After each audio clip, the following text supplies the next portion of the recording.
Ready. Okay. It's another nerdy night as my round table joins me, sitting on board the Starship Enterprise as we explore this final frontier. I'll be your captain, Ben, the ridiculous Riddick, today. Joining me on this voyage is my number one, Sam Chen. Number one, number two. Yeah. I don't know. It doesn't matter. Number two. I'm okay. Don't worry, Sam. And lastly, wearing his red shirt, not usually a good sign, James Capelli. Hello. As long as he's not on the away team, it'll be fine. This is true. As long as he stays on the ship, he'll be great.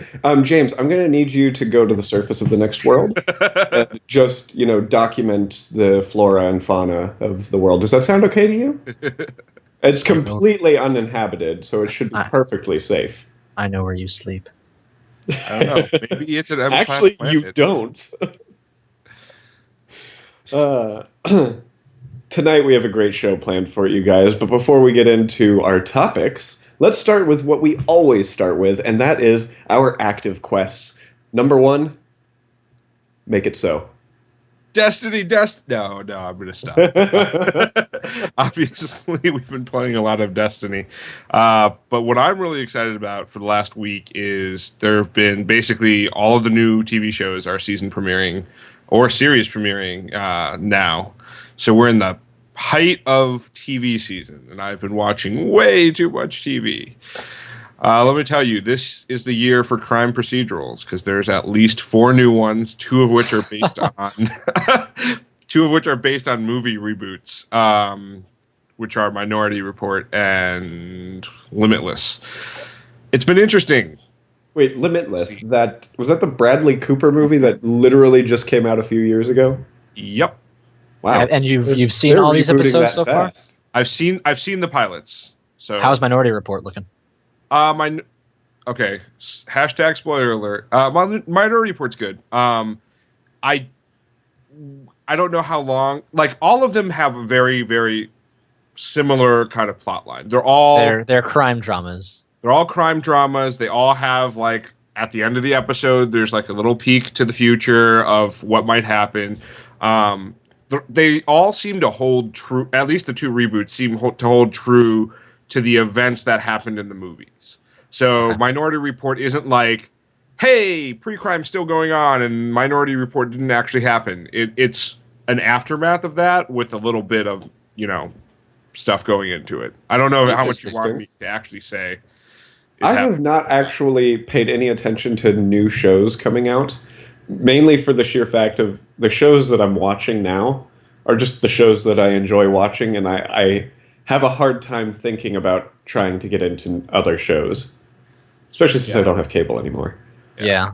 I don't have time for other shows. Like the ones I do watch, I have to be very specific that yes, I want to watch this. Like yes, I want to watch Game of Thrones, or yes, I want to watch Archer. Put it this way, I'm taking one for the team for you guys. I'm going to watch all these pilots. So here's my question for you. So you'll have to tell me which one have you watched the Heroes pilot yet? Nope, it is on recorded. Okay, I think it was 2 episodes for the premiere. So see, I downloaded the first 2 episodes so that you have something to watch on the plane. Exactly, and yes, Micro, I do eat like an animal. Yeah, just saying. To be fair, I'm expecting much better things from the Heroes reboot than I thought when they announced it originally. When I heard the announcement, I got over the moon excited. I have a feeling it's going to be very, very good. James and I, our podcast premiere on any podcast ever was on a Heroes podcast. Oh, great. Oh yeah. They had about that. Call a number, leave a message thing. And James and I decided it would be really funny if we called that number and pretended to order a pizza. And apparently they had never been prank called before, so they put that at the end of their episode. That was pretty fun. I remember that. That was good time. To be a high school idiot again and get away with whatever hell I wanted.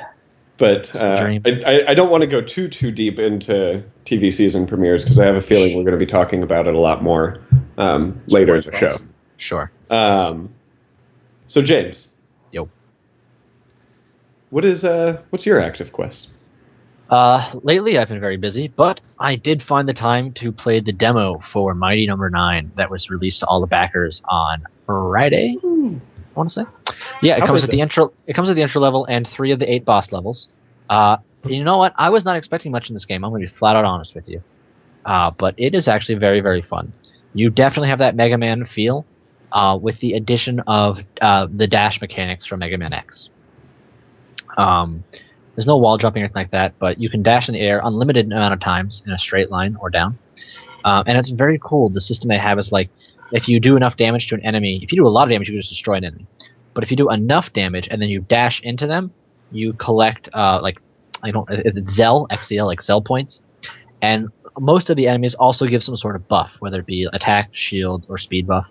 And if like you get them in enough of the line, like if you can combo getting a bunch of guys at the same time. It's really neat. And it's actually a bit more challenging than I thought it was going to be, too. Having been a very serious Mega Man X fan, I thought the whole dash mechanics thing was like, oh, this game's going to become so easy. But the boss fights have actually been challenging. The plot line is interesting. It's not great, but it's a Mega Man game. It doesn't need to be great. It looks good. And the voice acting is good. So... I don't think the game should have taken nearly as long as it has to come out. But, they announced the release date in February, so I'm looking forward to it. Good. Now, with your backing, do you get a full copy of the game, or is it just... Yes, with the amount of money that I backed with, I did the minimum amount necessary to get a digital copy of the game, which I think was $20. Yeah, it wasn't super high. I was just curious. And I think I beat the 3 levels in about 3 or 4 hours. No, 2 or 3 hours. So, probably will end up being like an 8-hour game. Awesome. So you're excited, I gather. I'm looking forward to it. It's not my most highly anticipated game, but I'm looking forward to it. Sam, are you a Mega Man fan?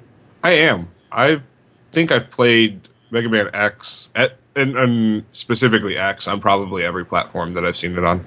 So, if you're interested. Mike and I, for last year's Extra Life, we speed raced Mega Man X against each other. This year we're going to do Mega Man X2, so if you want to be in on that. I don't know. I feel like I need to practice for that, but then I feel like that would ruin the... No, do what you also feel like Sam is going to be very busy at the live event in the Bay Area in Alameda, California. At like 2 a.m. That's when Mike and I did it. It was at like 2 a.m. last year. When I should be sleeping. Yeah, well, you're not going to sleep during Extra Life anyway. It'd be like... But seriously, I am going to plug Extra Life since you brought it up, James. If you're in the Bay Area... It's like I knew you'd like me to bring it up or something. Yeah, exactly. I had a feeling. Call it intuition. D20 Games in Alameda, California is going to be hosting the Nerdy Nights. We're going to have a huge live event. There's going to be lots of board games. We're talking Settlers of Catan. We're talking Pokemon tournaments. We're talking all sorts of different card and tabletop games. There's going to be a big trivia night with some great prizes that we're going to be giving away, including some awesome ones that were donated to us from... Hunter Pence of the San Francisco Giants. How many gnomes was that, Ben? Like 4? 3? Five gnomes and 5 copies of MLB 15 The Show we'll be giving away during Extra Life. I also have a collector's edition of the Order 1886, completely unopened with that nice little statue inside that you can win, as well as an original PSX signed by the cast of Kinda Funny Games. That's Greg Miller, Colin Moriarty, Tim Geddes, Nick Scarpino, and a few other people as well. So definitely get into that. You can find more information on Extra Life by visiting www.nkrn.org/Extra Life. It's going to be a lot of fun, and I would really love to see you there. Especially any of the piñas that Lexi so affectionately got us. Every pineapple you bring is an extra ticket. Please do not throw them at Ben. For every pineapple you throw at Ben, I will buy you 2 tickets. Yeah, please don't do that. I'm highly allergic to pineapple, and I might actually die. 3 tickets.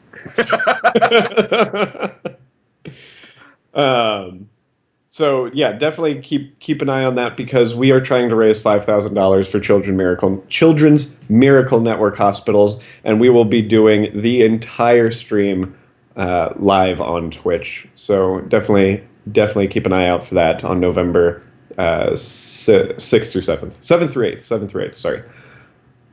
All right.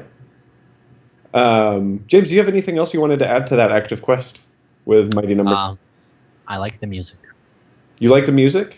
Is it chiptune or I haven't looked into it at all. It's it stays true to kind of what Mega Man is about. Good. That's me. Yeah, it's not Mega Man X good, but I've also only played 3 of the 8 stages, so I'll reserve full judgment until the actual game comes out in 5 months. Gotcha. All right. Well, then I would like to get into my active quest. I've been really quite busy the last week, kind of prepping everything to get ready to go to Europe for 2 weeks, which I am super excited about.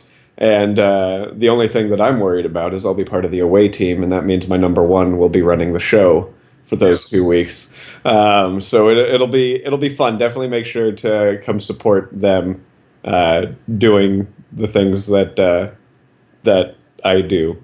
It's going to be fun for them. We're not doing any of the things Ben is doing. Sam, I am going to require you to eat a full meal on stream, just to satisfy Micro in chat. Okay, I can do that. But you have to eat it like an animal. Yes, like an animal. All right, like an animal. So I get that feeling that Ben is actually here. All right. We can make it happen. I'm really excited. One of the things that I had to do before I left is defeat Oryx in the King's Fall raid, which last night we finally freaking did. Yeah, we did. So as a team, guys. So happy that we did that. And you can actually catch the completion on our YouTube channel, youtube.com/C/NKR Productions. So that's going to be really cool. And that actually brings me into my topic that I want to talk about, and that's gaming on the go. Okay, because I'm going to be spending a lot of time on planes. I'm going to be spending a little bit of time on trains, and I'm going to be the ones driving automobiles. So it's like you couldn't see it. You saw it coming. You wanted it to stop, but you couldn't. Oh no, I was fully hoping it would go all the way. Oh, absolutely. You know me. I always go all the way. Now I want it to stop. But anyways, so I really wanted to hear from you guys on your experiences with gaming while traveling. So why don't you tell me a bit about gaming while traveling? What are some of your fondest memories? Go. Well, I just got back from a long stint in Korea.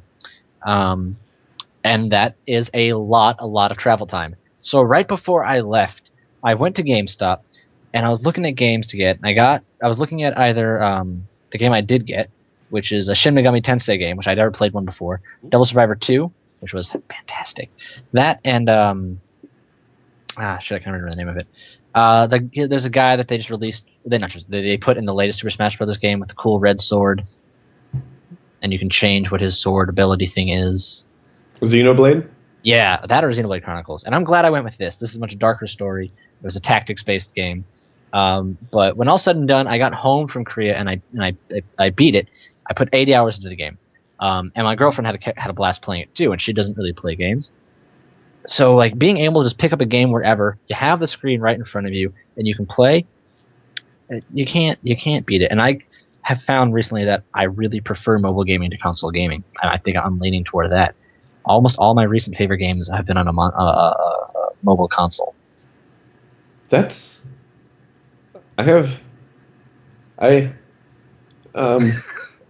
Use your words, Ben. Use your words. James? Yeah? I don't like this. I'm sorry. I don't like this. Well, because I mean, like, the last big games I got for my PS4 were Dragon Age Inquisition, which I put 20 hours into, and then stopped playing because Monster Hunter 4 came out, which I put 120 hours into. Then I got Final Fantasy Type 0, played the Final Fantasy 15 demo, probably about 2 hours into that game, and then I started playing something else on my 3DS. I don't remember what. I got done with that, and then I got Devil Survivor 2, and I put 80 hours into that. And I'm like, this is just what I'm noticing, is that the mobile games are what I like. What do you think it is about the mobile games that you're liking more than the console games? Or, I really think it's that, like, I'm in the mindset whenever I'm traveling to just pull it out, be able to play for like 20 minutes, and then be able to just close the lid and resume later, as compared to, oh, I have my TV right in front of me. This is where I have to be if I want to play. Unless you have a PS4 and a PS Vita remote play. Fair. Which, so maybe, maybe I'll get that, try to get that for Christmas or something, because I'm flat ass broke. But I'll put in the good word with Santa for you, James. Shut up. You don't know Santa. I know Santa. Get out. Yeah, no. You get the fuck out! Sorry. I've been lied to before, and I'm just a little scarred from... James, it's anyway. Okay. I just played bed for every bad present I've ever gotten. You could have saved me. Quick. I'm emotional. Sam, you talk about mobile games. So mobile... Sam, go ahead. No, you go ahead. That's what I was about to say. I want to hear your experiences with mobile gaming. So I think I won't say in the opposite boat, but I'll say when I travel and I'm on trips, usually I'm traveling with other people. Usually those other people get very upset with me when I game. So despite on the plane or on trains or in the actual traveling portion. Yeah, I think on plane is fine, but I think part of it is, let's say I'm traveling, so I went to London in May. I flew over with one friend, and then we met up with two other friends when we were there. And the thing was, there was just this expectation that when it was either just the two of us or all the four of us, that we were doing something together. So we were gaming, but it would be like the Monopoly card game version, or something like that. Or if we're on the plane, it was probably more watching a movie than it was actual gaming. And I think anything that I was gaming on my iPhone was 2 to 3 minute stints where I could go in, play one thing, and then get away from it. So I don't think I've really sat down and had as much serious time to do it. That being said, I am a big fan of kind of playing some of the old reboots on the iPhone, specifically all the Final Fantasy games that have come out for it. So I accidentally bought 6.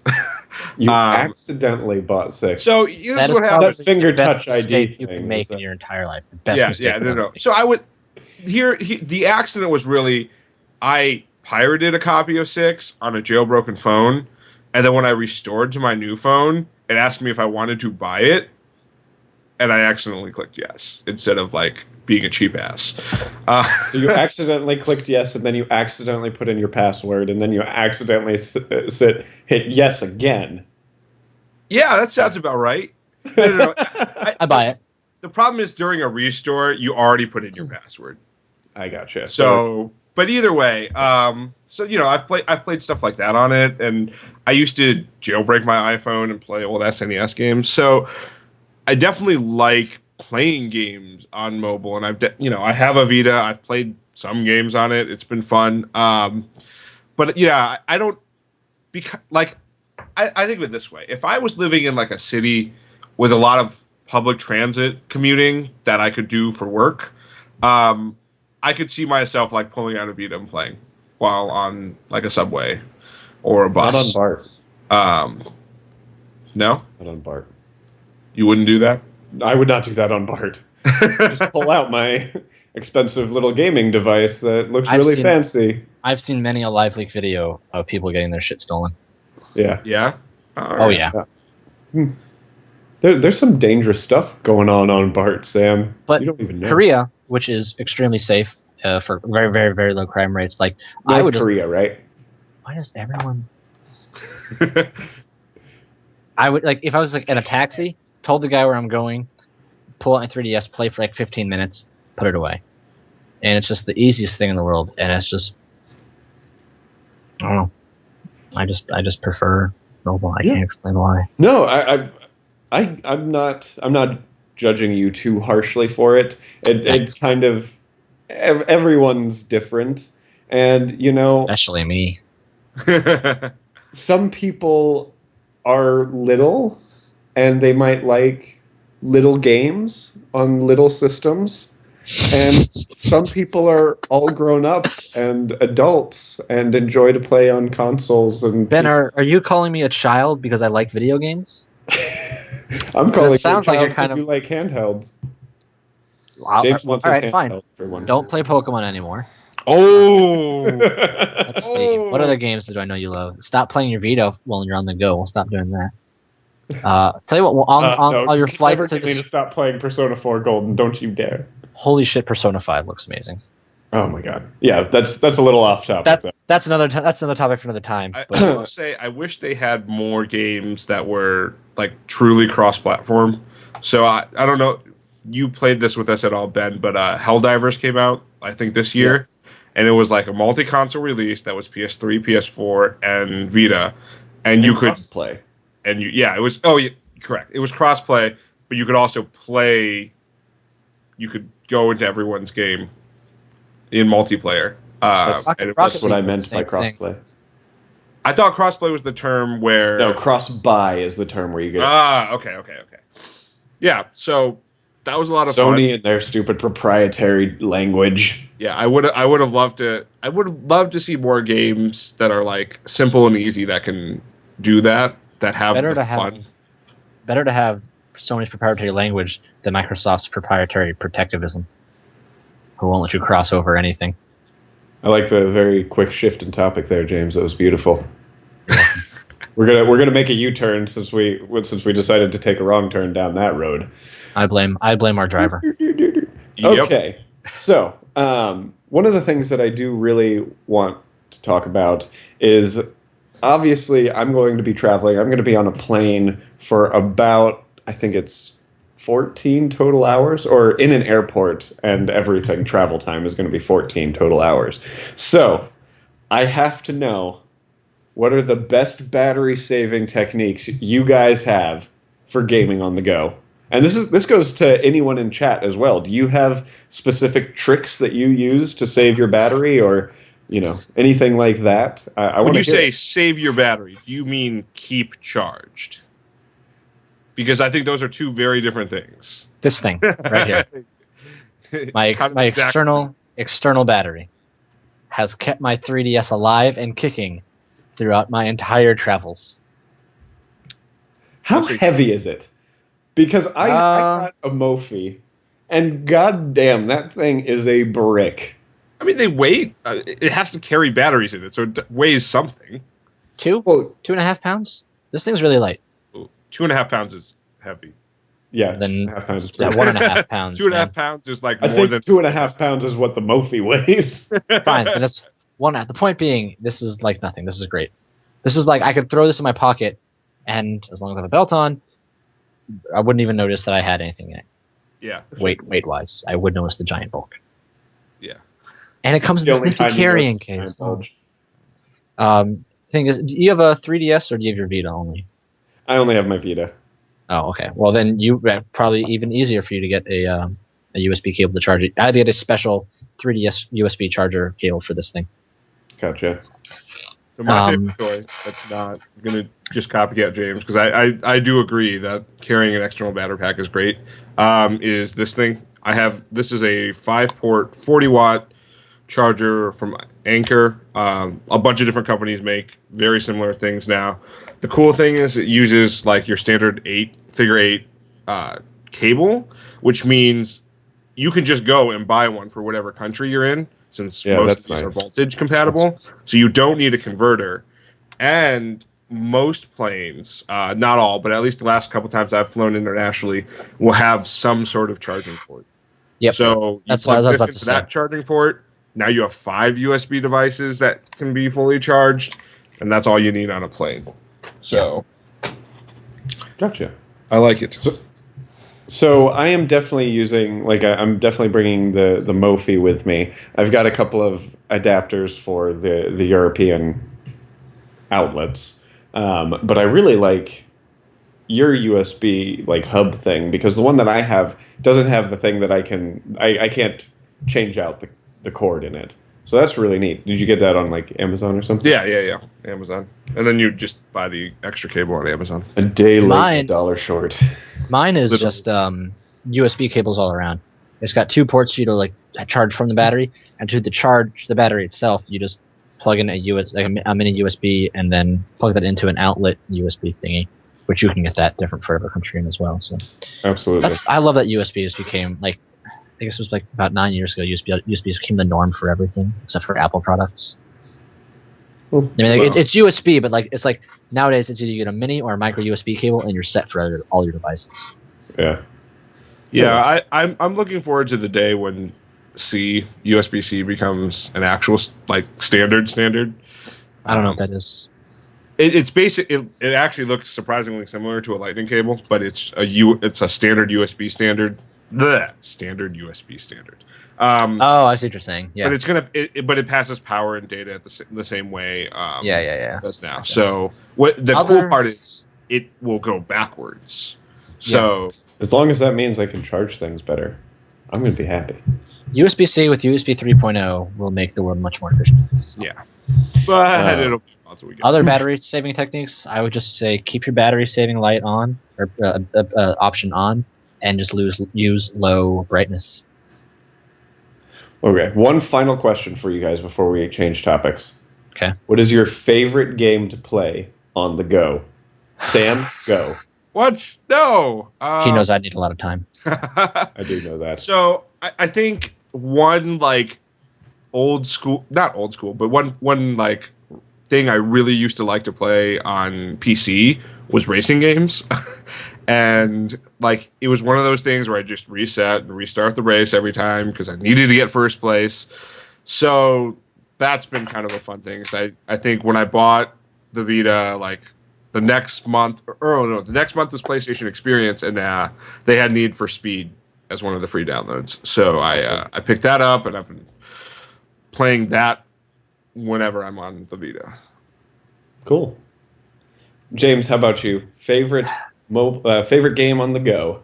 My favorite game on the go, you've played it, so I want to think something else, but I'll still say it was 999. Oh, I love that game. That was so good. Did you hear that they did announce the third one? So I'm super excited for that. See, a game you haven't played. Have you played the Phoenix Wright games? Oh, yeah. Phoenix Wright. Oh, man. Okay. Phoenix Wright. Objection. Yeah, I love Take those. that. Love that. You played Link. Oh, you should get Link Between Worlds. Okay. I don't. It's a Legend of Zelda game that was. Oh, right, man. But no, I don't need games on the go. I know what I'm playing. You're stocked up. Time. I just want to know what your favorite game on the go is. Yeah, probably what I said. Games that are very, very great on the story and the plot elements. Because I mean, like, let's say I was tired of my game, I'd put my game away and I'd bring out my book. Right. Agreed. You know, so I love getting good stories. I don't really like watching TV as much. So, like, you know how they put the TV screens on the back of the back of a lot of seats nowadays. I think in the 2 times I went to Korea, that's probably about like 40 hours on a plane in total. I think I watched 2 movies and watched 1 episode of Sherlock. Gotcha.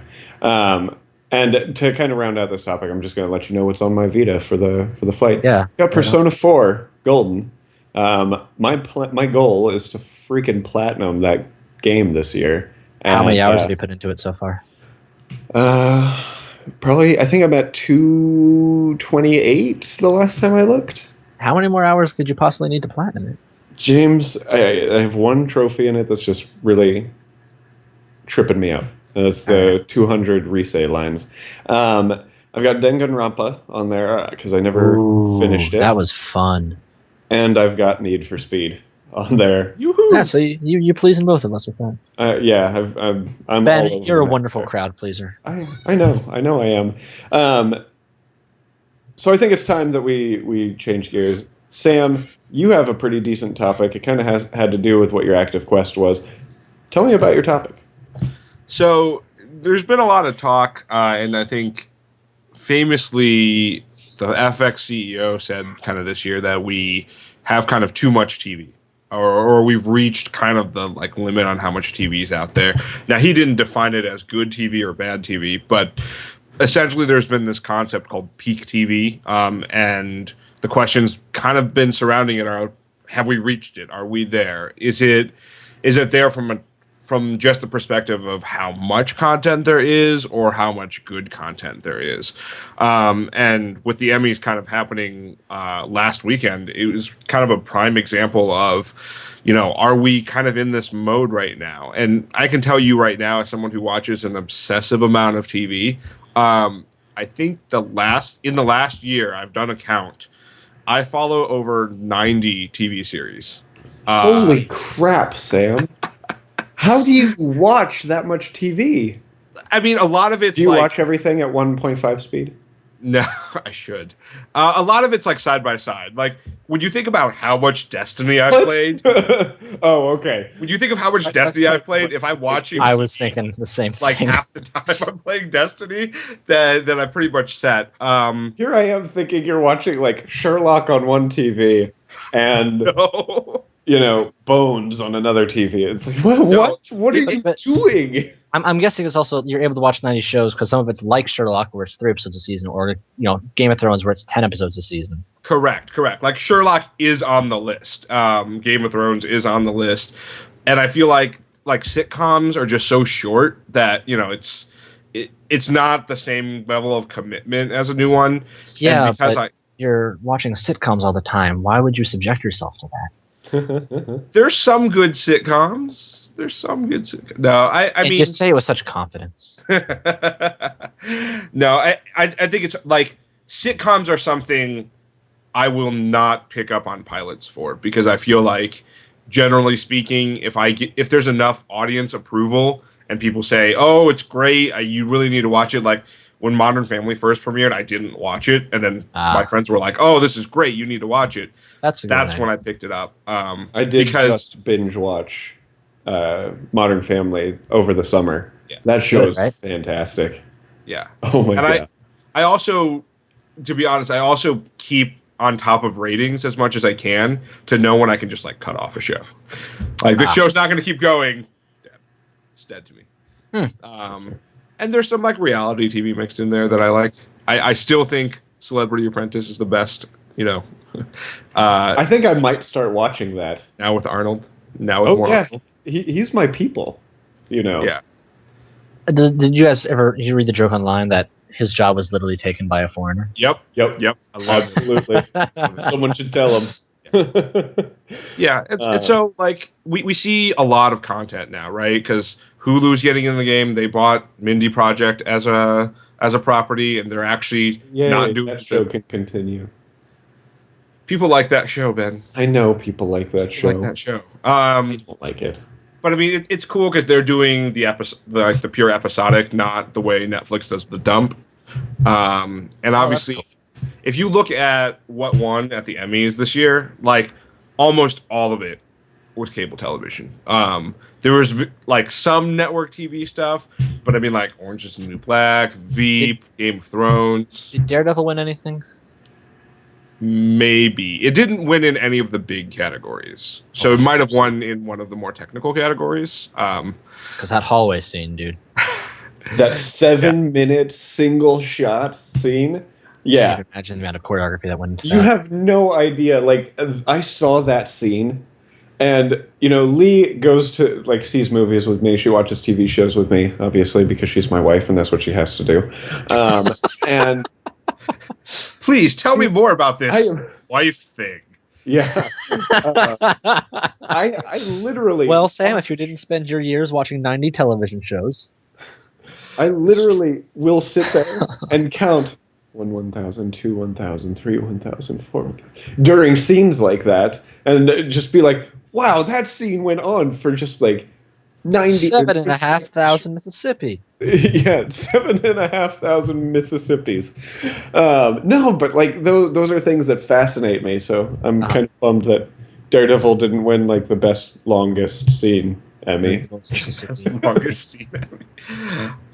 So what about you guys? I mean, do you guys feel like there's a lot of good content that you don't need to be bothered to watch bad content? Do you think there's too Oh, much absolutely. TV? I rarely keep up with shows as they air, and I will go back and watch them. That's what I've done for about 3 years now. That's like what I did with Doctor Who. I got all the way caught up until right before Capaldi. I just haven't even seen that season yet because it's in my head. Even though that season's on Netflix now, it's still like updating. I was talking to somebody about this recently. The only shows I keep up with are Game of Thrones, Archer, and Rick and Morty. Everything else is I wait for it to come out. Like anime, like I'll watch an anime when it's done. Because it's like I don't want to wait. I wanted to sit down and watch the goodness, and I let other people filter out what is good and bad. And I know certain people's opinions. Be like, okay, you like this, this, and this. I hated those things, so tell me what else you liked, and I know to probably avoid those. Or if I respect someone's opinion, I'll do the exact opposite. Like, tell me what you like, and I know to watch that. Like when I recommend a book to you, you typically read it. Yeah. Because I do. I'm a smart book recommender. Yeah, every book you recommended to me, I've loved. It's like I will go to bed. I actually need a new book recommendation, so we should talk about that after this episode. After the show, yeah. I feel bad, James, because I have a friend who is exactly in that boat. If he tells me to watch something, like I need about 20 other people to tell me it's good before I'll trust it. Yeah. And by that friend, you're talking about Master Asia Gundam in the chat, right? No, he hasn't made any recommendations yet. Okay. Quick, recommend something terrible. Yeah, recommend something like Gundam Wing. Oh. No, so for me, Lee and I cut the cord on cable 3 years ago. Wonderful decision, right?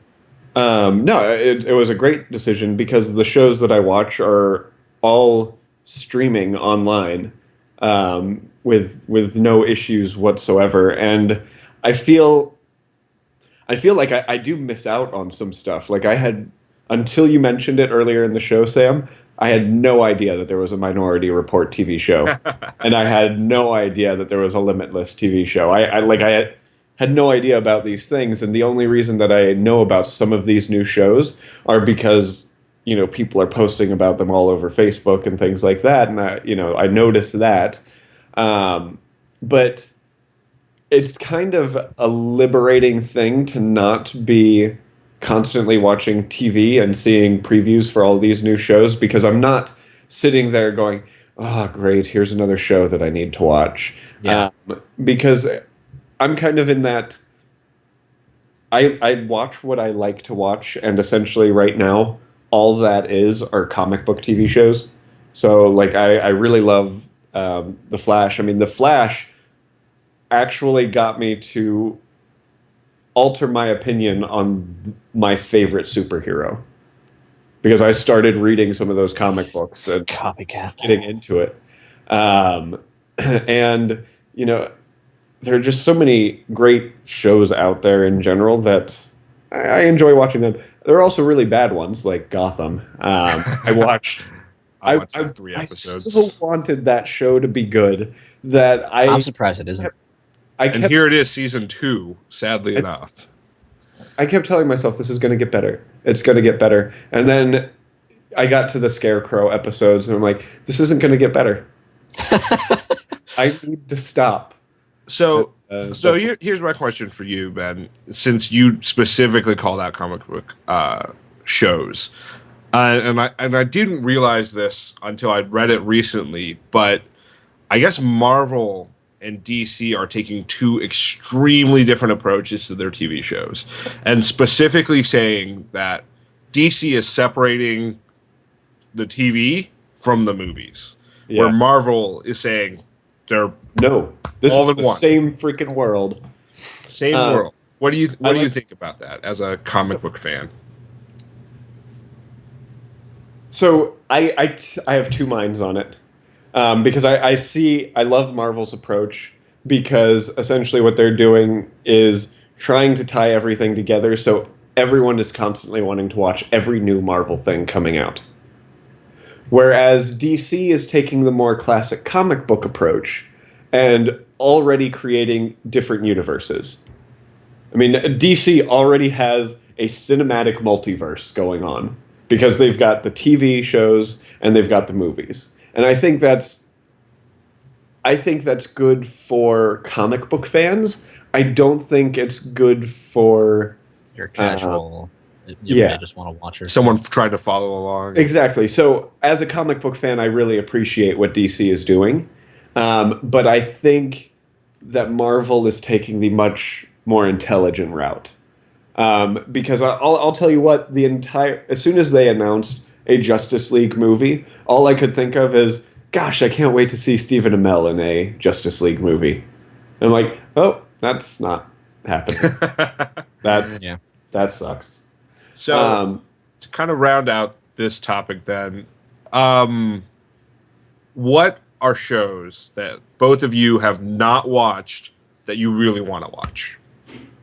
Like something that's kind of been on the bench or the back burner that you're going to get to sometime, but you've been waiting for some reason. Flash. The Flash? You haven't started watching that yet? Flash? I was under the impression for a long time that I needed to get into Arrow first. Mm-mm.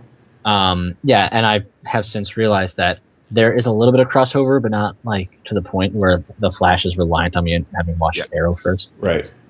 It's actually interesting that you say that, James, because I watched The Flash not knowing that there was any Arrow tie-in to it. And then I started watching like 3 episodes in, and I was like, man, maybe I should watch Arrow. And then like one of my friends at work's like, here's Arrow. It's basically Batman, but not Batman. Don't watch it. With an annoying teenage sister. Yeah. So I very much enjoyed like Flash. Actually having You do? Maybe she do. gets better, but the like 7 or so does. episodes you had me watch, she didn't grow on me in that time. Well, yeah, the first couple seasons she was. Yeah, I agree. And I had a feeling something would happen. I think for me, there's nothing really old. Okay, actually, I take that back. I know exactly what I want to watch. I want to go through and I want to watch all of Doctor Who. Not necessarily the old Doctor Who, but since they restarted doing it, revival stuff. Yeah. How much have you watched, or is it like 0? I've watched, I think, 3 or 4 episodes of the first season. That's what I did. Is season 1. I started there and just got all the way caught up into not this last season, but one before that. And I had fun with it. Except, I have some friends who are the Tumblr kind of crazy fanatics over the show, and it's just like, this is too much for me. Like, you guys like it, which is fine. It's an entertaining show, and if I say anything bad about it whatsoever, you start getting all up in arms, and it's like, it's a TV show, and the fans' dedication kind of like pushed me away from it. Yeah, there. It gets and the show gets too fan servicey. For example, it's true. People always seem to want to argue with me about how terrible Lost was. But I think that's a good place to kind of transition into our final topic of the night, which is James's topic. Yeah.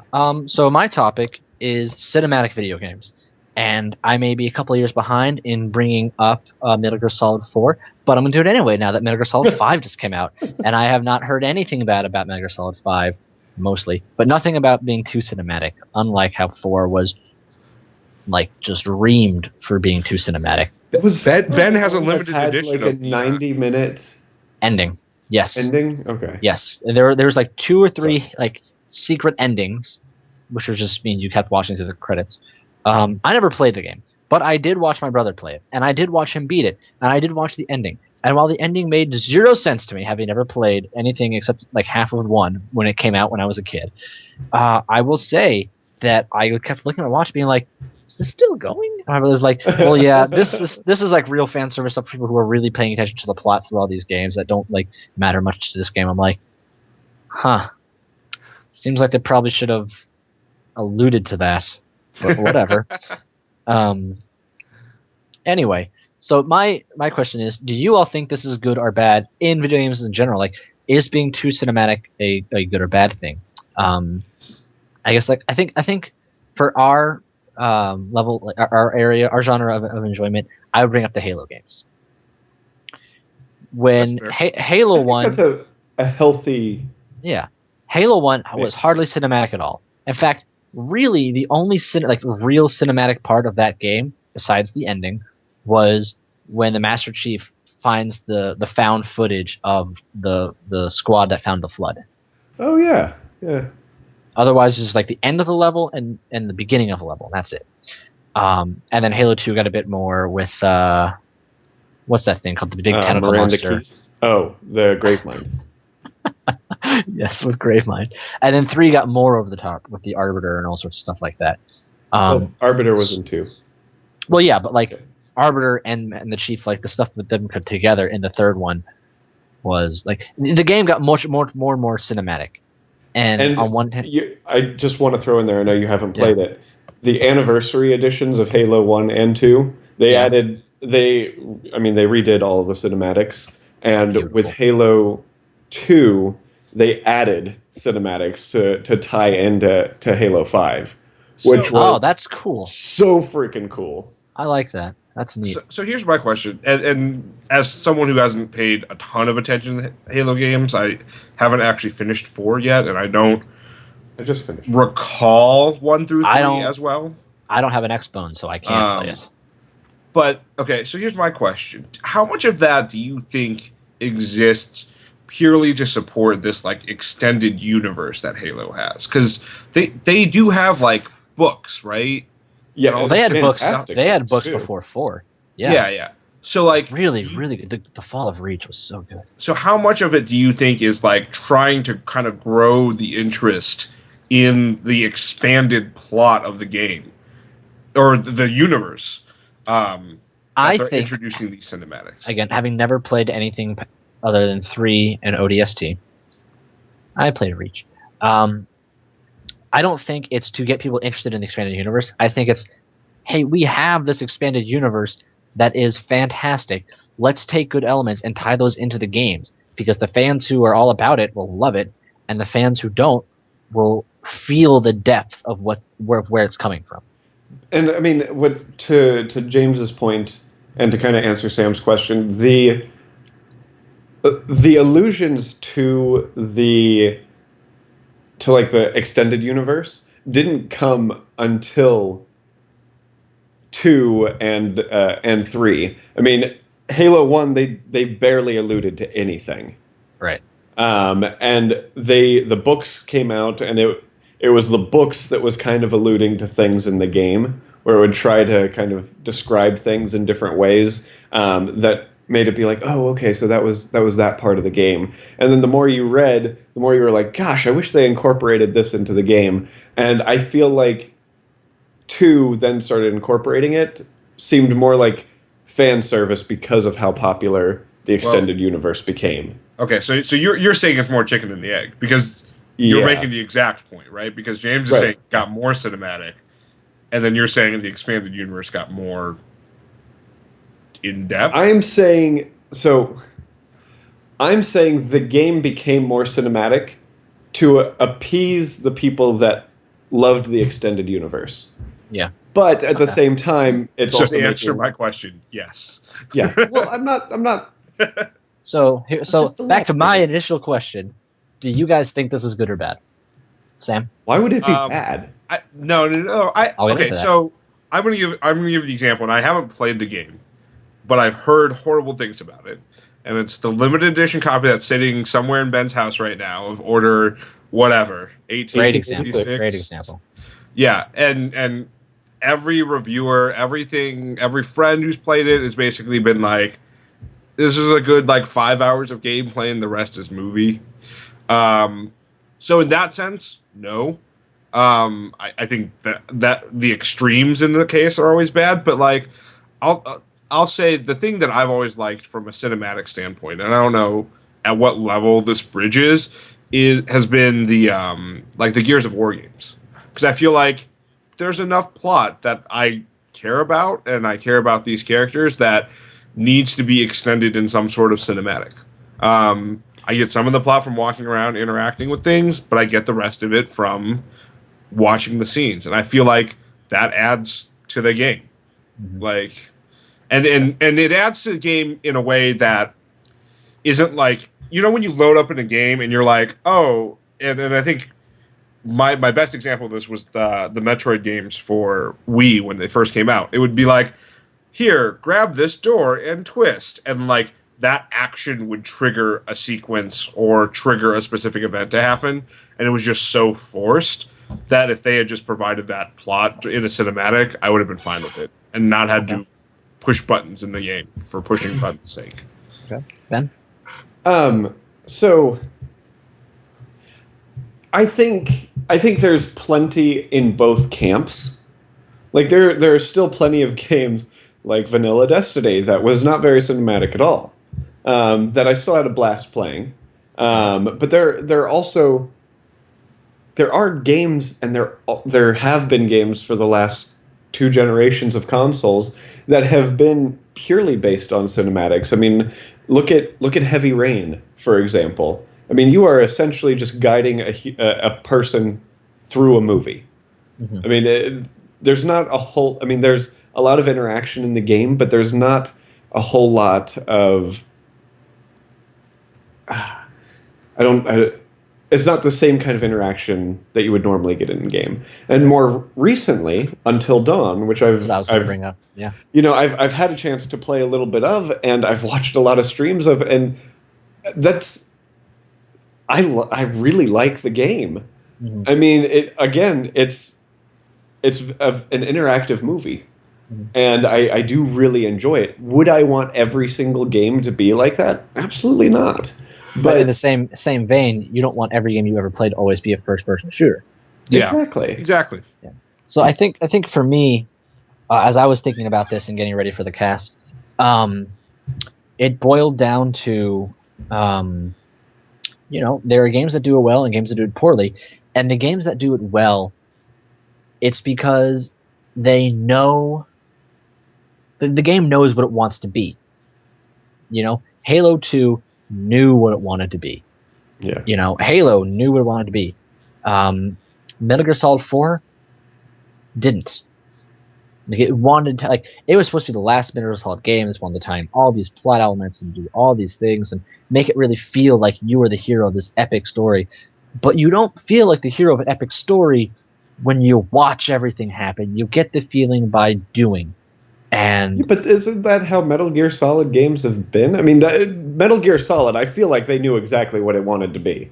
It was the first one, absolutely. No, even Metal Gear Solid 4. I mean, I think everything that I have seen regarding Metal Gear Solid, they have stayed true to Metal Gear from the very beginning to now. I agree with that, but the previous Metal Gear Solid games were not nearly as cinematic as the fourth one was, which I think caused the divide. But the technology was so different. Sure, but like I don't know.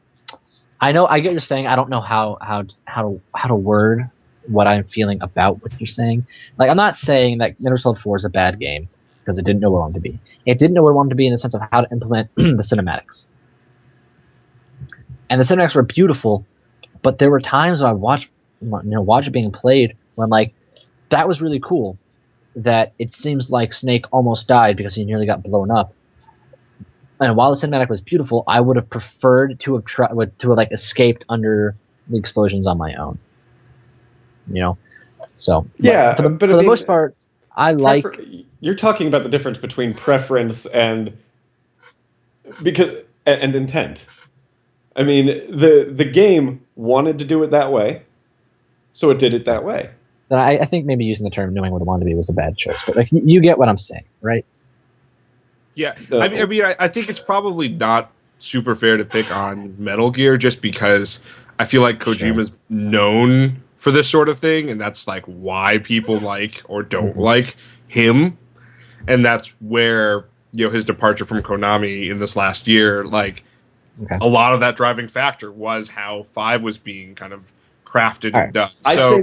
Let me real quick, James. I think your argument was better with the Order 1886 because that game is.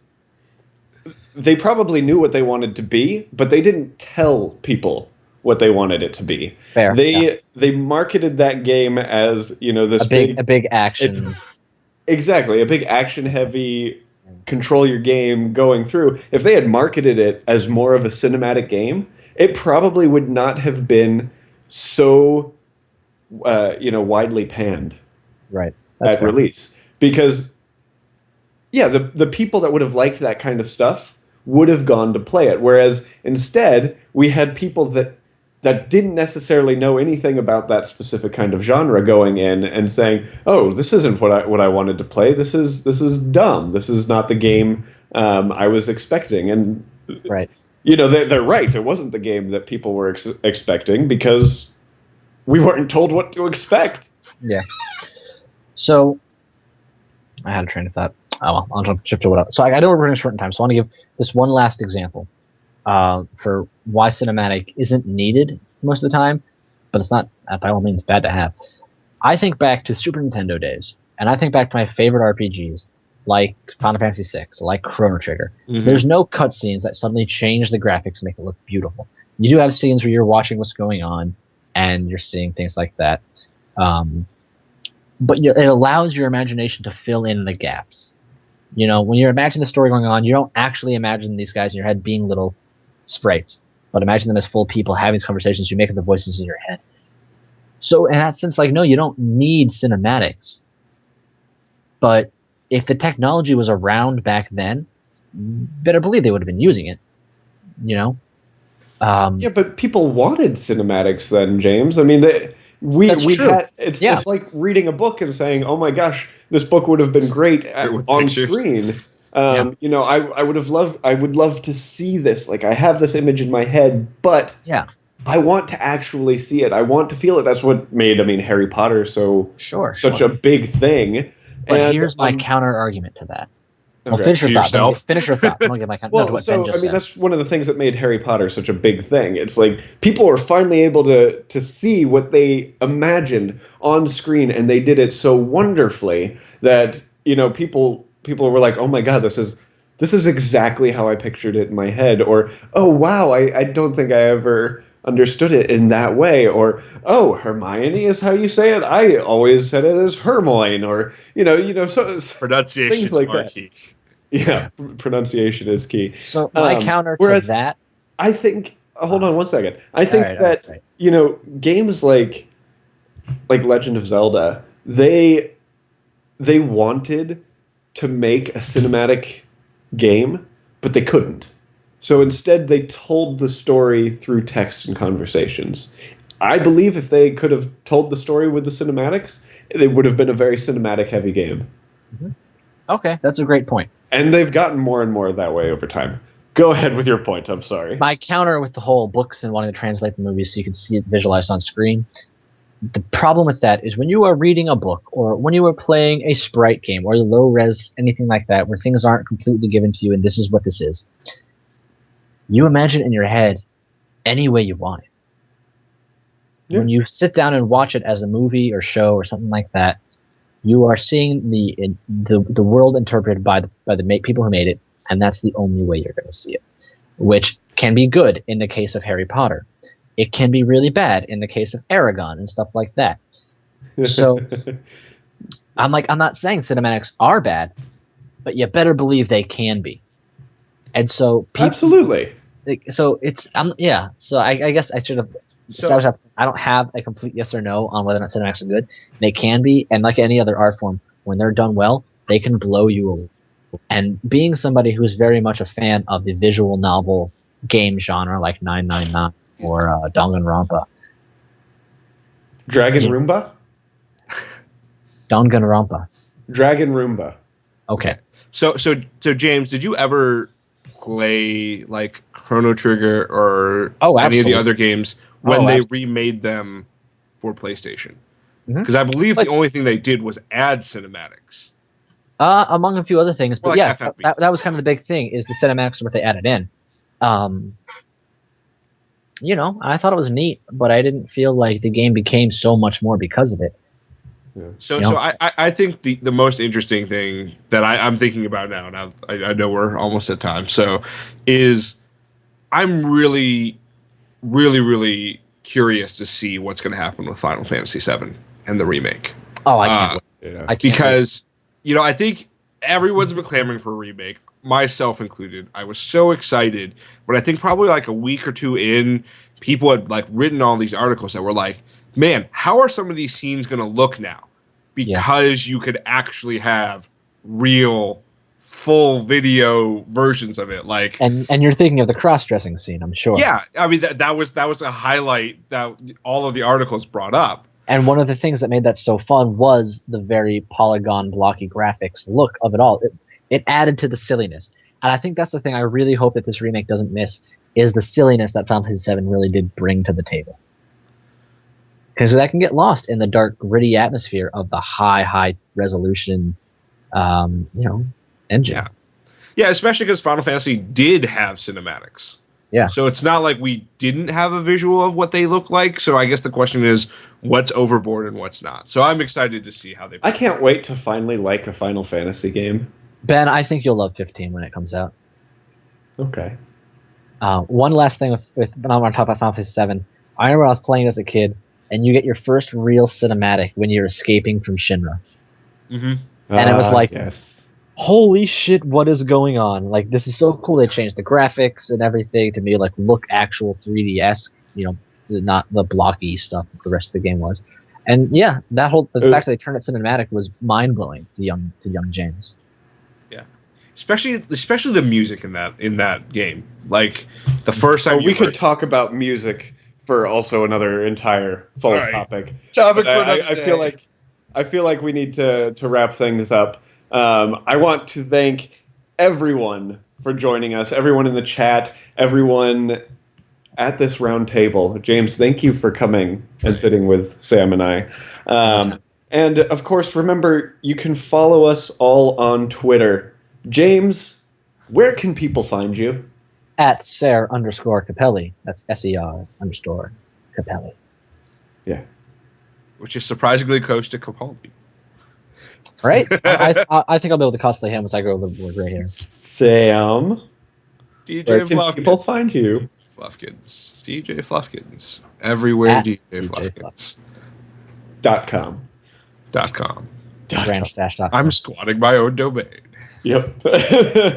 And you can follow me on Twitter. I am at BRidiculous. That's BRIDDICKULOUS. Make sure to catch me every Thursday night, except for the next 2 weeks, at 8 p.m. Pacific for Nightly Novels, our comic book club show. You can follow everything Nerdy Nights related on Twitter at nerdy_nights. And of course, for all of the latest information regarding anything with the Nerdy Nights, including clans, events, shows, everything, you can visit www.nkrn.org. And don't forget, November 7th, we are doing a 24-hour gaming marathon for Children's Miracle Network hospitals. We have a goal of $5,000. We want to reach that goal.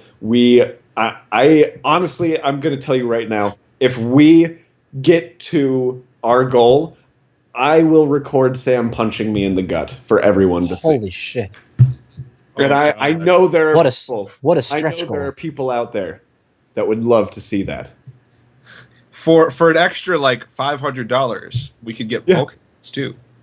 Hulk hands, maybe? You know what? I'd be okay with that. Why not? That'd probably be safer for you, man. I'm just saying. My poor belly. So make sure to catch that. You can donate. You can do whatever you can to help us reach that goal. www.nkrn.org/extra-life. Remember, Nerdy Nights Radio is live on Twitch every Monday, except for today, at 7:30 Pacific time, and you can be a part of the show by participating in the chat. You can find the show in split videos on YouTube at NKR Productions and on iTunes. Thanks again, everyone. It has been a nerdy night, and I officially dub the Nerdy Knights of the Round. Go out and defend the realm of the Nerdy Night, and until next week, remember, it's dangerous to go alone. Ta-da!